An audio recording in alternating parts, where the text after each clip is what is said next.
Discuss the ins, discuss the outs, and let's talk about.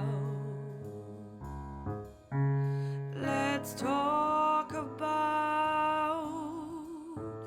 Let's talk about. And we are live. Just waiting for a few people to join. Wednesday, 7 p.m. So this is my new little tradition for the week. And it's episode 2 of my Insta Live series. So hello, people are starting to join. So I'm really looking forward to today. I'm just going to let a few other people join before we get going. Have a really awesome guest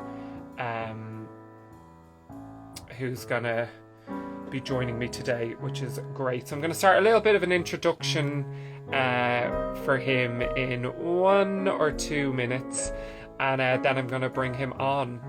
It's kind of like a blast from the past, this guest, because we haven't seen each other in quite some time.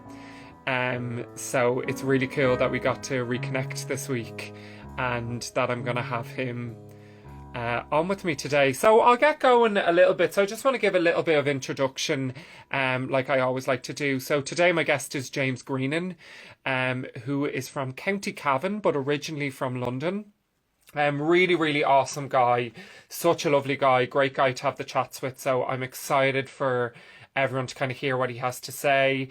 He was the lead of Riverdance for 10 years. And something that was really interesting when I was preparing this interview was he joined Riverdance, and then within 7 weeks he was made a principal dancer, which I just think is so awesome. And I think it's a real testament to his kind of work ethic and his talent and everything he kind of brings to the table. So interested to kind of find out like where his mindset was there and how he had this like really awesome successful career, and how his mindset kind of developed and what he learned through kind of doing his skill at such a high level. So he's had a really fruitful career, and I'd use the whole hour basically telling you what he's been up to for the last 10 years or so in his career. So I'm not going to do that, but I am going to say as a personal thing, if you know me, you know I'm a massive fan of Michelle Obama, and yes, James has performed for Michelle Obama. So I was already right. I definitely need to hear more about that. But I'm going to let James take you through a bit of his career, which will be great. I met James, God, I can't even tell you, it must have been 10 years ago, when his sister Maria, who I was in college with, go check out Maria's live, Maria Greenan, she did the theme tune for Let's Talk About the Arts. And she's a really good friend, really close friend. So I reached out to her and said, will James come on the podcast or on the Insta Live series? And she was like, he'd love to. Delighted. So I met him when I went down to Cavan. Maria was doing Cavan's Got Talent. She won it. She won 10 grand. I think she bought her grand piano with it. I'll have to check in with her on that.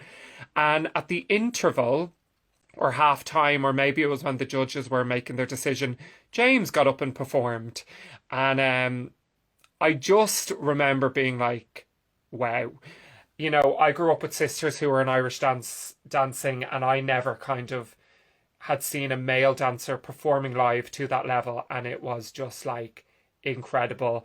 And since then I've met him through Maria every now and again, and he's just such an awesome person, and he's going to tell us a little bit tonight about the path he's on now. And what I admire most about James is he really challenges himself and thinks outside the box. He comes from this really kind of strict discipline of Irish dancing, a long tradition in it, and he like pushes himself forward to stay true to that, but at the same time, you know, think outside the box.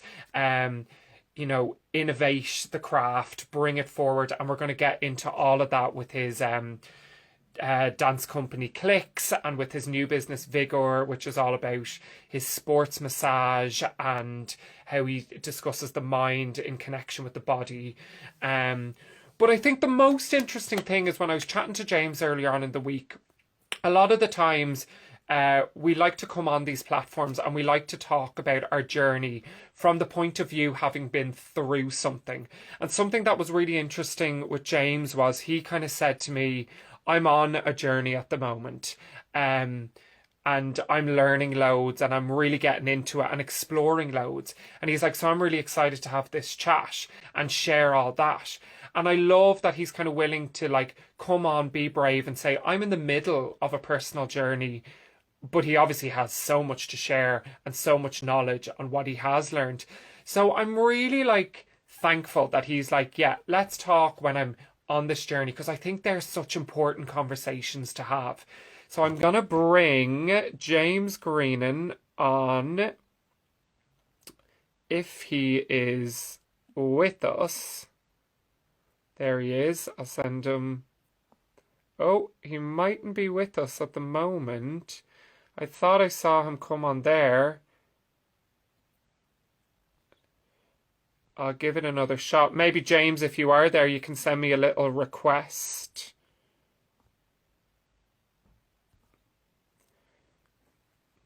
Or maybe I see his lovely girlfriend Zoe's on there. Maybe she can help us out. The joys of Instagram and technology, eh?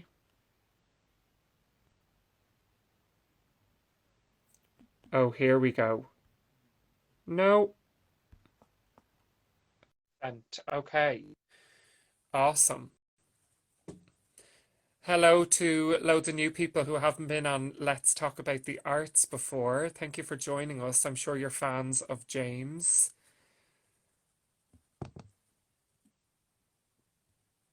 Here we go. Boom. Waiting for James or Jimbo Greenan. Go follow him at Jimbo Greenan. Here he is. Hello, how are we? Good. Sorry, Fergal had a few technical difficulties there. Technical issues. Listen, we know them well after the year we've all had. No worries at all. How are things? Great. Thanks for having me. Good. Not at all. I'm delighted to have you on.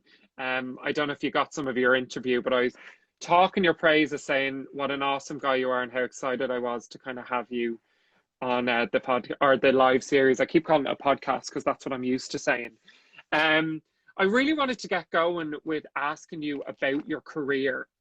So you've obviously were in Riverdance for like 10 years, had an amazing career, traveled the world. So I really wanted to talk to you about some of the highlights in your career, but more so from like the point of view of what you learned through your career. So those moments in your career that might have been big shining moments or mightn't have been, but that you took away and said, you know what, I learned a lot from these, and how they are kind of feeding into your life right now and the new path that you're on. Yeah, great question. I feel like it was throughout my competitive days as a dancer. I was fortunate enough to learn from the masters of Irish dance, Mona Roddy, and her team of teachers. And I think that's where I really I understood the value of hard work, dedication, sacrifice.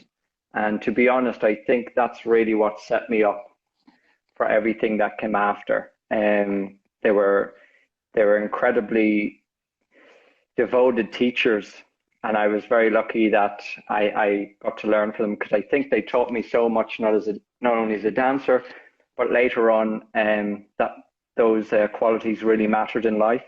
So I think, I guess, the first major success I had was winning the Worlds, and that was a real, I guess, eureka moment and a realization, and also relief after many years of like sacrifice and hard work. Yeah. But I think that's when I was like, okay, this is how it's done. You gotta put in the blood, sweat, and tears, and it's all worth it. And I think that really set me up for everything that came after. I said, okay, this works, and I kind of applied that to other stages of my life. Awesome. That sounds amazing. And you kind of want to let people know, so obviously you're still dancing, you're still being very creative with all that, but you want to let people know, without going into too much detail, because we're going to explore it a bit later, but the path you're on now, kind of with your business vigor and with clicks and all that. Yeah. Well, I suppose, as we all know, it's a funny time for everyone. that we're in. course. So I would say the space I'm in right now is kind of like self-development. I'm still, for those that I guess don't know my story, I moved on from Riverdance about 3 years ago, and I've been trying to settle back into reality, which is actually, it's tough after many years on the road, and you're trying to re-identify with yourself, and it's a process. So the last 3 years have pretty Mm-hmm. much been that. I set up my massage therapy company, which primarily focuses on helping dancers to recover from injury, move pain-free, reach their potential. And Awesome. I also have a dance company in Dublin called Clicks, which is, it's a platform that helps dancers develop and progress and move into the professional world. Awesome. That's amazing. And that's actually leads me, you're going to help me segue into my next kind of question. But I really always like to find out from the artist, like your kind of process or your approach to your passion. And I think clicks is like a really good way to discuss that. Do Yeah. you kind of want to let people know what clicks is all about in regards to like what you're trying to do? I don't want to say moving Irish dance forward or on, but maybe innovating it. Yeah, yeah. This is something I'm figuring out as I go along, to be honest. Yeah, I have ideas and like there's I feel like there's creative ideas inside my mind, which yeah, I'm still processing what they are and how I move and what my movement is. I feel like it takes a long time to figure that out, and that's that's at its infancy, I feel. But then aside hmm, from that, what we try and do is really bridge that gap from competitive dancers who have a strict structure and the way they perform, and give them the opportunity to develop professionally and gain a bit of experience, so then they can move on to the professional world, and just give them a bit of guidance. And also it gives us the opportunity to create and make new friends. So yeah. it's multifaceted, but I still feel like we're figuring that out, where we don't know what exactly it is yet, and we're on that journey. Yeah, I think that's such an exciting moment to be in, to be like we're still, isn't that the like best part of being an artist? It's being in that figuring out stage and process. And I think you mentioned it earlier when you said when you Yeah. won the Worlds, it was a relief. And no one really talks about that like sometimes when you reach your goal, it's also like, oh, I did it. Like, this is amazing. But actually being in it and trying to get there, that's the fun part. And maybe the part we can take for granted. So I love to hear that, like, and it's Zoe, isn't it, who works with you and clicks. Am I Yes, right in saying that? Yeah. that's correct. Um, My yeah. girlfriend. Yeah, lovely Zoe. Hello. I think she's on with us. And we're gonna go talk about Zoe a little bit later and a really exciting project she's doing. But I Perfect. suppose what really struck me with Clicks was kind of taking Irish dance, as you said, a very strict kind of craft or skill, and trying to innovate it and trying to make it more creative. How important do you think it is to stay true to like the tradition of the craft, but also to bring your own unique development in it? Like, I struggle with this sometimes because I'm like, do you start with all of that at the start, or do you put in Mm, your years of being strict? Like, I did a little bit of Irish dance as a kid, and I just remember hands by the mm. side, hands by the side. And then I see like you or Jason O'Neill, and you're like giving me all the hands everywhere, and I'm like, that's not tradition. Obviously, you guys know what you're doing, but where can you bridge that gap, or what's your kind of views on that? Yeah, that's something I'm really struggling with at the moment, and it's reassuring that you have the same perspective. It's really, Definitely. I find it really hard, and it's a really vulnerable place. There's some great choreographers that I've worked with, the likes of Brendan DeGalley from Area Dance Company. He really he really introduced me to dancing with emotion and story and really connecting with your audience, something that we don't do as competitive Irish dancers. And he Okay. opened my mind to all that. Like it was like just a light bulb going off in my head. And then I've Yeah. worked with Alan Kennefick and the way he moves, and so I've kind of there's there's a lot of dance styles out there that I've had the pleasure with learning and learning from Hmm. great minds. And I'm finding myself in a place at the moment where I'm trying to find how I move um, without copying. I find that's hard as well, without copycatting, because it's like, Definitely. I'm a product of working with these people, and I love their style and I love what they do, and I feel like myself. This is kind of getting a bit deep as well, but I feel No, we like love my it. We love the deep. I feel like myself. What I've realized in the last year, having reflected, time to reflect through COVID and that, is, there's I kind of I lost my identity, from who I really am, and I think I've been trying to process this over years of touring and Riverdance and Yeah. dancing actually, not Riverdance, dancing, but you make so many sacrifices in your life, and I feel like you shed off parts of who you are because you're so devoted to that one goal, and you have to be to get there, but then you lose kind of little pieces of you along the way, and I think I realized that, which is great because that's what that's what you have to do to get to the top. Yeah. And then I found myself in the last year or two, I was like, God, there's pieces of me missing, So when I started to really think about creating, I was like, I gotta find who that is first. And then I can start transferring that over into the art and being creative. And I struggled with that with a long time. I was like, geez, Yeah. why don't I have, why isn't it coming through? Or there's so many great people out there creating. But I think that's where, and I've done a lot of that kind of internal work this year. And it's Yeah. really given me, it's kind of given me the green light to say, okay, you're starting to figure, Mm. yourself out. And now you can move that into your creative process. So it's tricky. It's tricky. And I think, Very. I love when, when people can just throw themselves out there, and I'm like, yeah, that's great. But Yeah. I know it's taken me longer, I think. Yeah. Well, listen, you're younger than me, and I'm still grappling with that.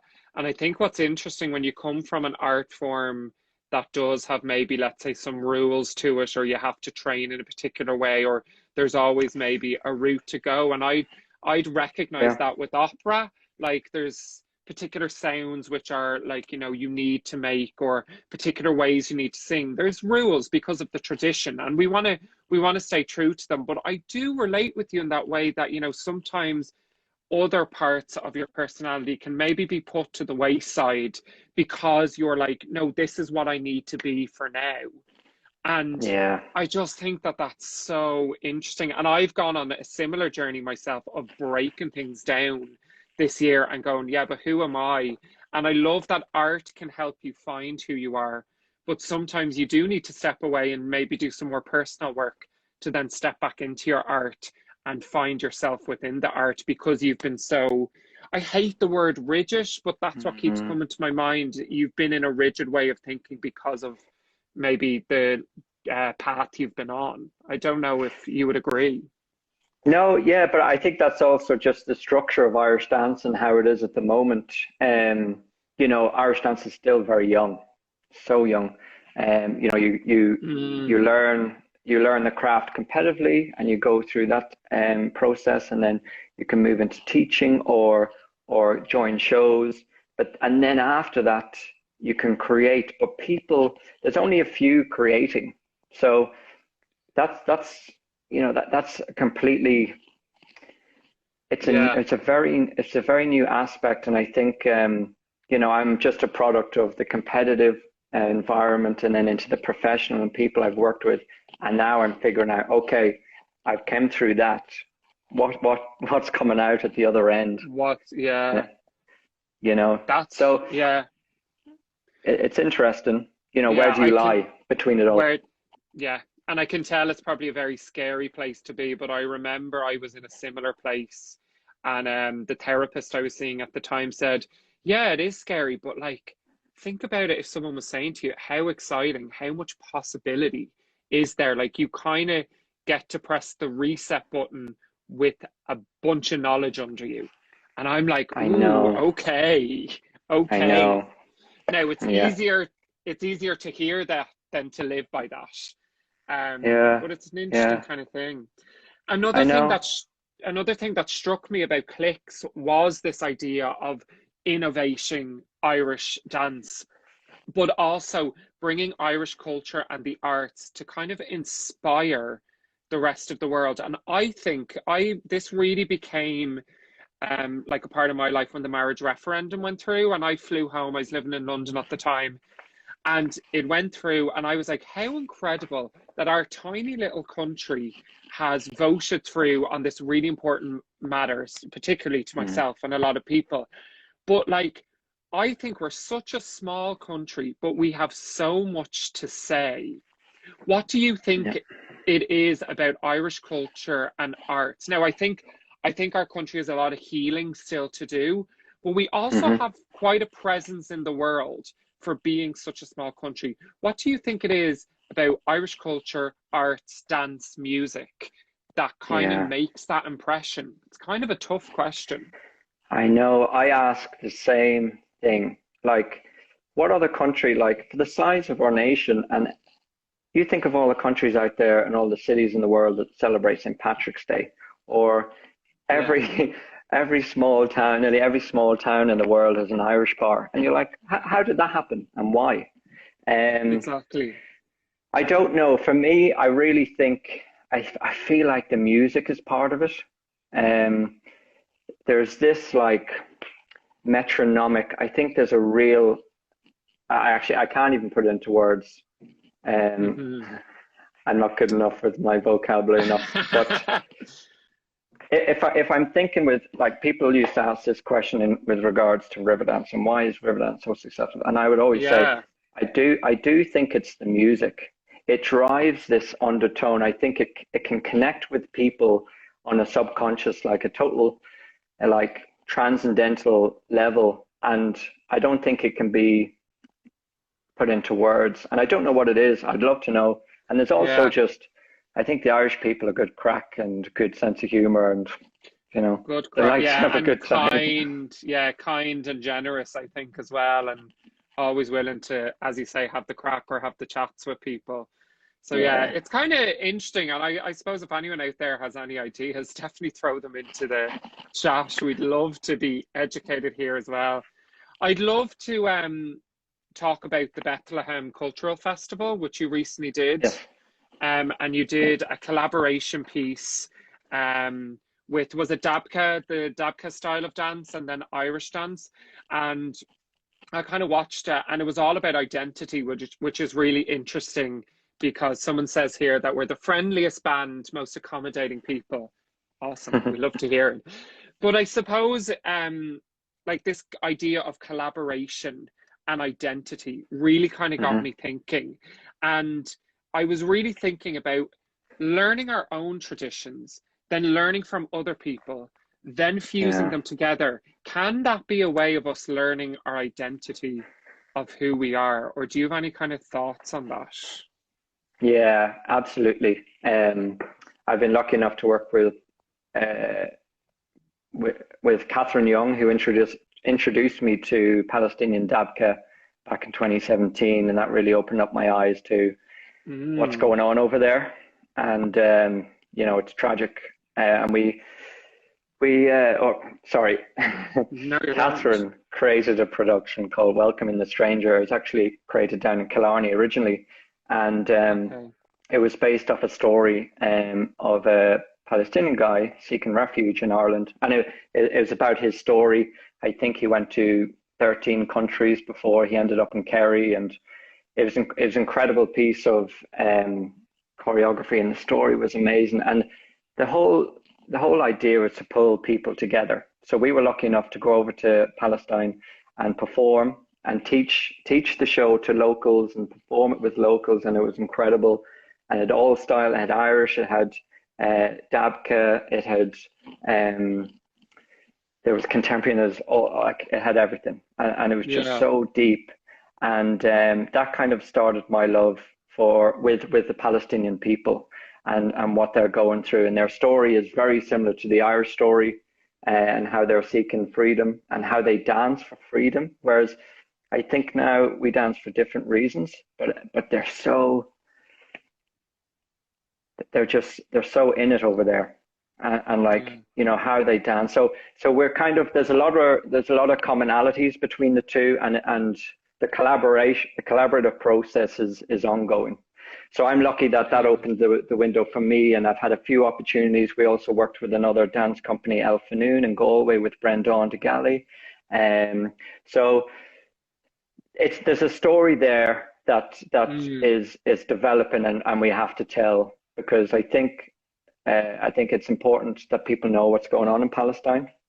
Yeah. Um, and through that process, sorry to answer your question, through that process, we are uh, realizing a lot about our own identity and our own culture by working with them and exchanging stories, which is incredible. So Yeah. it'd be interesting to see where that leads us. Yeah.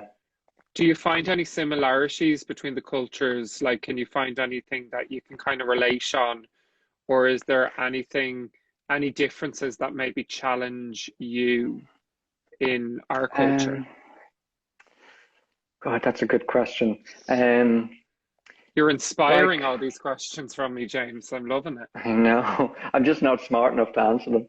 Yes, you are. Don't say that.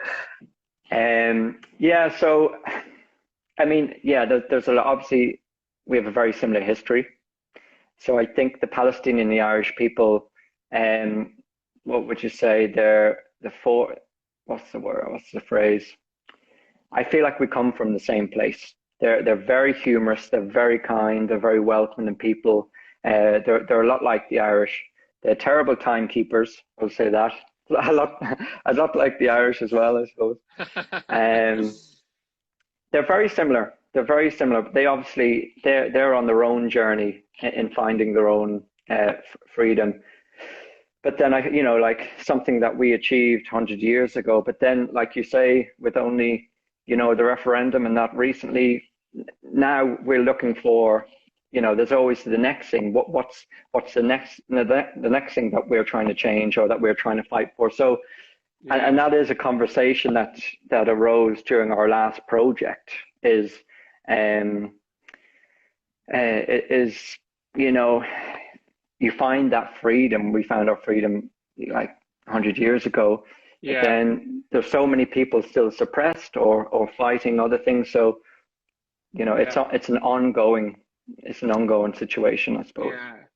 And I really think at this current time where we are now with the commission coming out about the mother and baby homes, and I'm Yeah. really lucky to be part of a team in Tall Tales podcasts where we're exploring that. And there's a lot of healing still to do.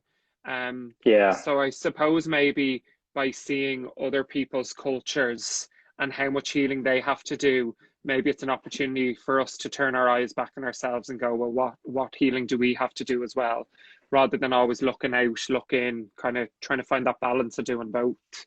Yeah. Um, And dance is a great way of exploring that, I think. yeah, you know especially with like there's no words, you can really explore it if there's any language barriers or cultural differences, like finding, I love that you can kind of find through movement, mm, learn how people express themselves or what they've been through. So that's kind of cool. Absolutely. Something I was thinking about in the dance world. So obviously the arts industry is extremely competitive. And like you were saying, I've had a lot of conversations with myself about the industry in the last while.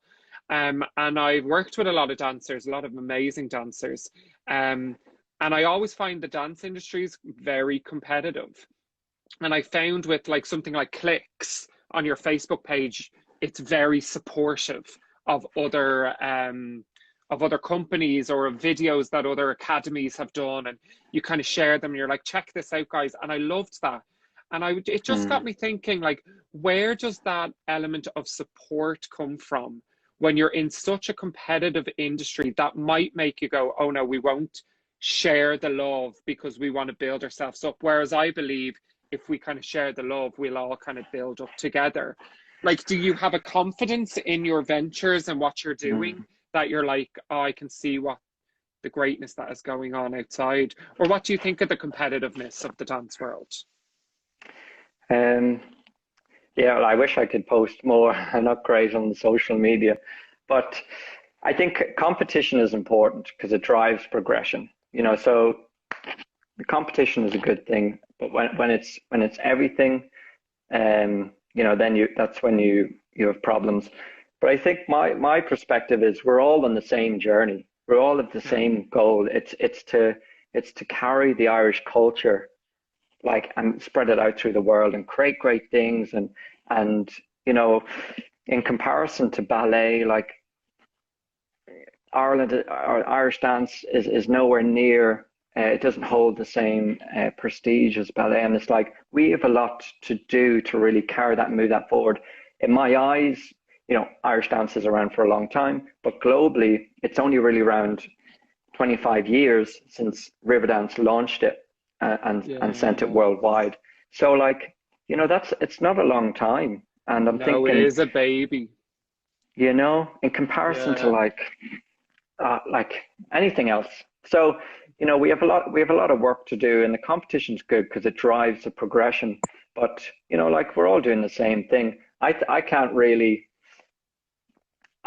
not support someone that's trying to do the same thing as me, because it's like, that's it. We're all on the same journey. Yeah, the more visibility. Yeah. I think that's something that I would love to create, especially on this platform, is that we all support and uplift each other. Because sometimes, and I get it, like, ego gets involved, and we do all go for the same jobs, and we do all want to be successful ourselves. But it really got me thinking, like, what if we thought on the bigger picture, and there is enough work out there for everyone, and everyone has something to say. So, we'll all find our areas where we'll kind of say them. I think it's like quite interesting. Yeah. I'd love to know a little bit more about Vigor, and for you to kind of share that business, because this feels like a really positive way that's going to inspire dancers of today and the next generation of dancers to really start considering not just their skill set, but their mind, their bodies, kind of widening what they need to consider to hopefully, make them stronger, more efficient dancers. So can you tell us a bit about Vigor? Yeah. So because it happened naturally towards the end of my I suppose professional performing career, or my time with Riverdance. I always was very interested in how the body moves and how I can develop my own performance, and working with the therapists. We had great therapists on the road. We had both a masseuse and a physio, and I think that's where the seed was planted, and understanding, like, how can I make myself better, and how does this work, like the biomechanics. I was very interested in the biomechanics. So then post tour life, I studied sports and musculoskeletal therapy, and that really, things started clicking. I was like, wow, this is great stuff. So it was kind of a personal journey that I was on, and then I started understanding and looking and reflecting back on the Irish dance world, and I was seeing that there's a lot of education, and there's a lot of, as I said, Irish dance is still in its infancy.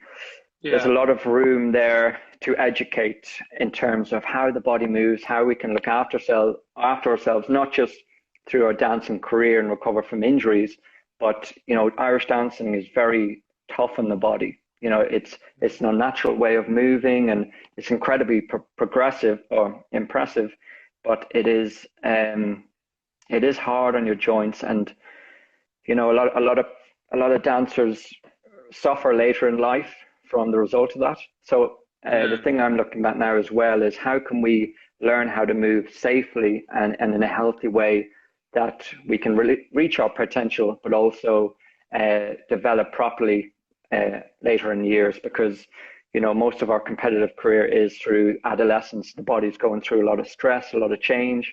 So I'm starting to look into that now. But primarily, it's about helping dancers move forward, understand what's going on in their own bodies, how they can make themselves better, which, in turn helps them mentally and in so many other ways.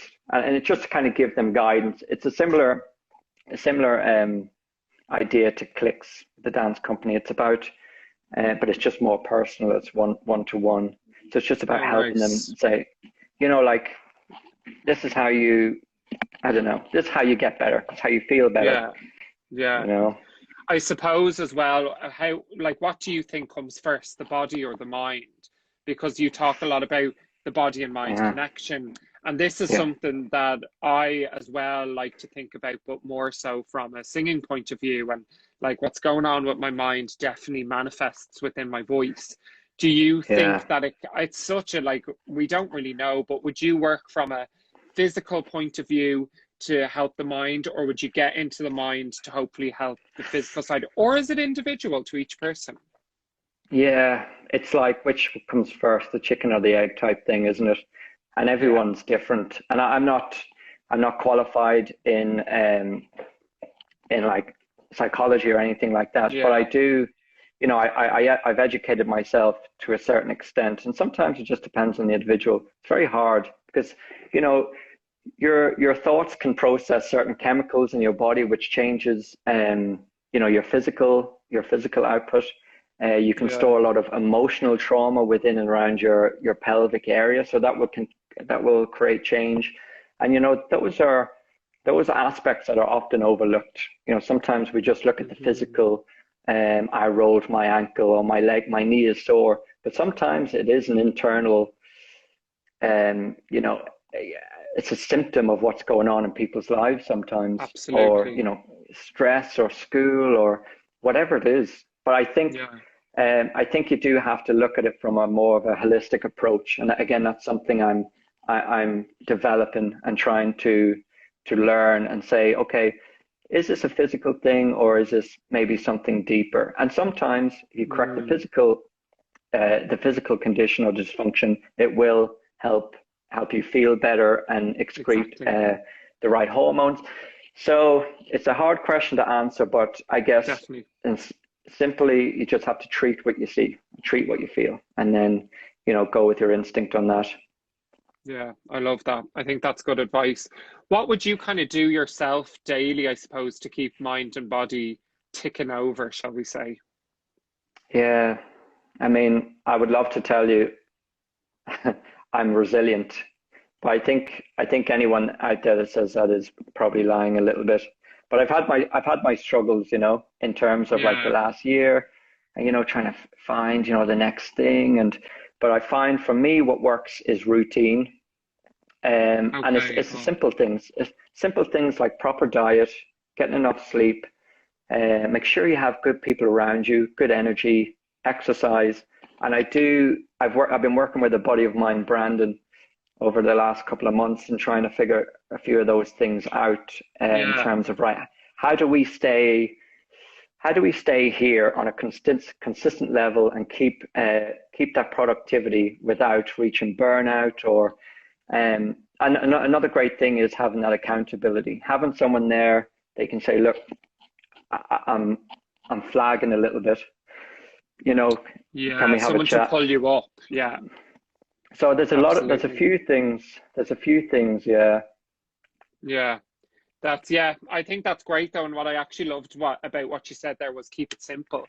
It's almost like we try to overcomplicate it, and be like, I need to do this. And sometimes you need to do that to get messy so you can figure it out. But I just love like good diet, getting your exercise done, routine, good energy around. Like it can be so simple. I absolutely kind of love that. I would love to, so as part of this podcast, this Instagram live series, I'll get it in maybe week 4 or 5. But I always love to uplift any artists that are in your life. So you've got a gorgeous girlfriend, Zoe, and she's just, launched before Christmas, was it? Her VIP planner? Just before, yeah. just before Christmas. Yeah, do you want to give us a little insight to that? Because it's a really cool project. And I think it's Yeah. really helpful for not only dancers, but, a lot of people, Mhm. a lot of artists. Well, I guess the question that you asked me was like, how do you stay, how do you monitor and how do you stay on top of yourself? And for as long as I've known Zoe, she's always kept a diary. She writes down everything and she's uh, extremely organized and she has everything. And that's just a product of who she is and how she works. And she's Yeah. like, this is something that works for me. I want to share that with the world, and I think it's going to benefit people Yes. like me or like her.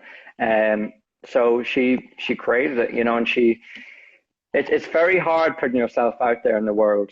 A lot of people, Yes. as we know, a lot of people are followers, and they let other people do the creating, and they follow. Zoe's not one of those. She puts herself out there, which is really tough, and I have to say, huge respect, because Yeah. it's an emotional vulnerability. Obviously, there's financial, there's setup costs and all of those kinds of things. But she's amazing, and it's funny because the diary got her to that place, and then she created the diary after she got Yes. there, which is kind of cool. Yeah, no, it's amazing. And I think that's what it is. Sometimes the simplest thing you're doing, like I just love chatting to people and love having these sort of conversations. And then this year I was like, oh, I need something to do. And, my good friend Cassie was like, right, get in behind the mic and let's have these conversations, when it's turned into something I just love to do. I will throw up a post after, but Zoe Talbot, go follow her, and on her page I think she has the link for the VIP planner. So if anyone's kind of interested in that, it's like a diary that kind of just, helps you get through your daily life, which I think we all need. So do go check her out. I'll put up a little link if anyone wants to check that, and I'll tag you, James, as well, so you can share it. Now, something interesting I completely forgot about was James also could have been an architect. Uh, what happened to the architecture? Mm. Because you were studying that while you were starting your Riverdance career, was that it? Or Yeah, just yeah, before. Well, my dad works in construction, so I grew up in that, like, on building sites. Every summer I was on the building site with him, learning the yeah, trade, and I love it. I love the construction industry and how things work.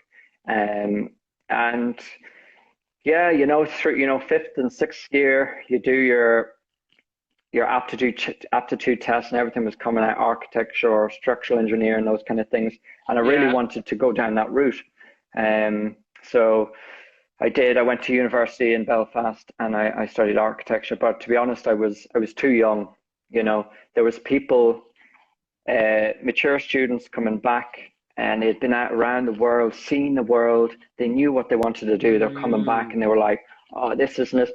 All I had seen was the inside of a dance class and my school. yes, yeah, My mind was too immature for it. So I did the first year. It was great, loved it, enjoyed it. I still have a passion for that. Actually, I was working with an architect last year, developing a tender package, doing like CAD drawings as more of oh it from a wow, technician role. So I'm kind of amazing, rekindling that. But I just got the opportunity to dance and I took it, and it was the best yeah, decision ever. And yeah. you know, the And rest I is think history. the reason I wanted to ask about it is because I always get surprised preparing these interviews that I'm like, what, they did this as well? And I think it's always important to remember that it's not kind of, you're not James Green and just the Irish dancer, as you're proving now with Vigor and all these Mm, other projects that are happening. But there's so much more that we don't even put out there. And maybe we can both sit down and have a chat with Zoe and she can put us right to tell us to put all these things out there. But it's interesting how you kind of were working with the architecture and I kind of saw that and was like, oh my God, I remember that. Like I remember you doing that when I was in college with Maria. So yeah, absolute, like, so who knows what will be? Maybe you'll be building some business. You can build me a house because I'll never afford one, all right? I don't know. I'll be building James, myself one first. fair enough, fair enough. Um The last question I kind of want to get into, and I do think it's an important one. The way I like ask it, I feel like it's very like hippy dippy, but like I do think it's important. What do the arts mean to you and to the world? Um, well, for me, it was always about connection. It was Yes. about what I loved when I was performing, because of my art is dance, or it has been for some time. And for me, it was always about the performance and being able to move people in the theater and have them leave like on a completely different level because of something that you've generated on stage. Now it's taken years to develop and cultivate that. But I love when you can be on stage and you can look at someone in the eye and just you can move them. That there's a moment and there's like a real vulnerability there and a connection, which I find is hard to get in life sometimes. And Yeah. for me, that was it. I would say it's connection and it brings people together. I love that. Fran, actually, who was my guest last week, she talked a lot about connection as well. And I think that the arts, that is such an important thing in the arts, is connection. And especially Cool. during this current climate, it's like, getting to the arts. You're getting so many incredible comments here. One of the best in the business. Maria, Hey, James's Laz. sister, just popped on. People are like saying you're paving the way. I'm trying to remember them all. I'm sorry, everyone, that I Hi, kind of can't friends. read them as we go. But there's a lot of love here for you. And Cool. there's a lot of love from me to you. And I just want to say thank you so much for joining me tonight. And I hope that, you kind of keep paving your way. And I hope we get to kind of speak again when you kind of learn more. And I'm so glad you're on this journey. Yeah. So thank you Thanks. so much for making the time. No, it's great. Thank you for these are great, man. You're allowing people to tell their story, which is quite scary, But Yeah. this is amazing because we're all in the same boat, aren't we? Absolutely. And I think that's what it is. I'm trying to just, make this safe space so artists can come and actually, I was writing a blog piece today and I was talking about we put so much out there, but it's nice to have maybe a space where the artist can just chat and give a little bit of them, and I was Mm. grappling with kind of questions of like, does our art define us? Like, what else are we beside our art? So, like, thank you for coming on and sharing with everyone. And you've so much love here and you've so much to say. And I hope that you will join me again down the line. We can have the chats. And I hope that I can get down to Cavan and we can all I have know. a few pints or something. And I saw Maria Sounds popped good. on there as well. So I'll say a little hello to Maria. Brilliant. James, thank you. You're a superstar. I Fair hope play to you, to Fergal. Thank you. I'll talk to you soon. Big love. And thank you Legend. everyone for joining in. We will talk to you soon. Thanks, guys. Best of luck. Bye.